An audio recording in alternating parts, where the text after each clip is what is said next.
खुलुमबाय नोंथांमोनखौ बयखौबो बरायबाय दिनै 9 एप्रिल 2023 बाराय रबिबार फैदो दिननि खौरांफोरखौ बेखेवनोसै।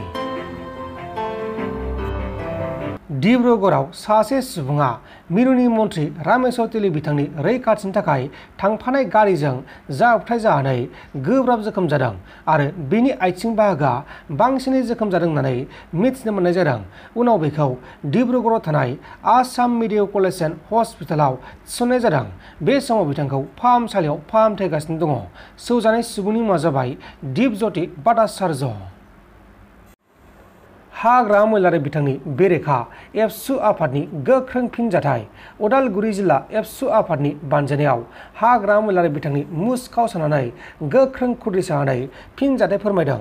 मख'नो गोनांदि हाग्रा महिलारि बिथाङा मोदैबारि बियाब आरो खैराबारि बियाबाव एबसु आफादनि आफादगिरि दिपेन बर', एबसु आफाद आरो प्रमद बर'खौ लानानै गोबां मुं सुदोंमोन।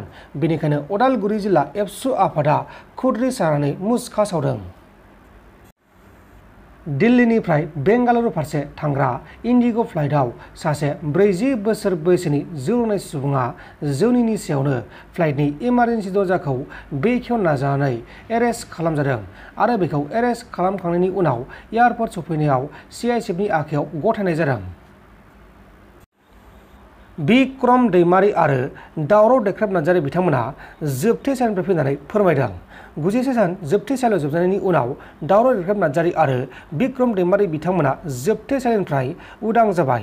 बिथांमोना जोबथेसालिनिफ्राय फैखांनानै फोरमायथिनाय बायदिब्ला गावसोरखौ नंखाय दायाव हाथियारनि केस जाबसिननानै जोबथेसालियाव दोननाय जादोंमोन।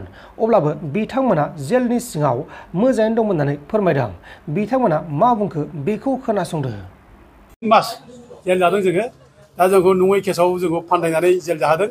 जे जोंलायनो एखेबारे भारत राष्ट्रनि बेरेखा जुद्ध नांनो थाखाय हाथियार बुथुमदों आरो माने उग्रपन्थीजों माने दल गठन खालामदों।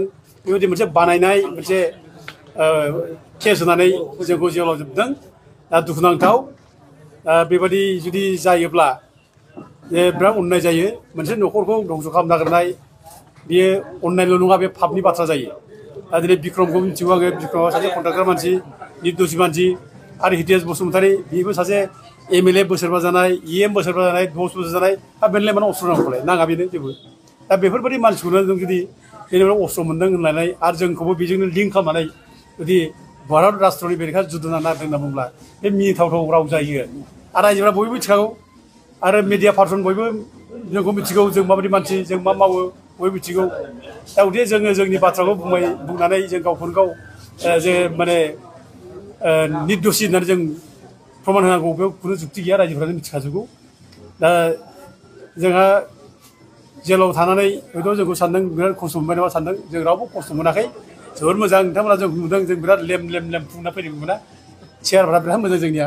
जों खोब रंजा खुसि थादों जेलाव बयजोंबो। जों बयखौबो जेल सिङाव थानानै सोरबा माने जेल जानाय NDP मानसिफोर लोगो मोनो। जों बिसोरनि थाखाय दुखु खालामदों। बिसोरखौ जों बुजायदों। नोंथांमोन दासिमनि माखासे खौरांफोरा बेखिनिनोमोन। बेखिनिसिम नायनायनि थाखाय नोंथांमोननिसिम रोजा रोजा साबायखर। गोजोन्थों। एसेनोसै। जै बर' हारिनि।